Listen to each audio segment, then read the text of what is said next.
Non le dispiace, vero, se fumo una sigaretta? Beh, insomma, a dire la verità, ne ho proprio bisogno. Lei non fuma, vero? Non può capire quanto mi rilassa.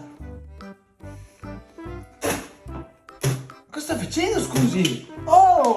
Oh! Mi rilassa!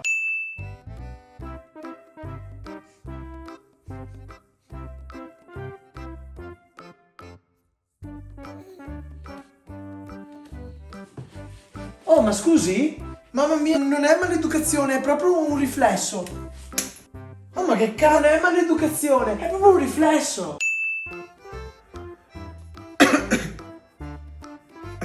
Scusi, mi dà fastidio il fumo. Guardi, impossibile. Ho controllato la direzione del vento, va di là proprio. Guarda, vedi che va di là?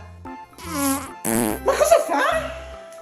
Va proprio di là? Ma che spuzza, ma che schifo! È solo un po' di peto passivo, non ha mai ucciso nessuno.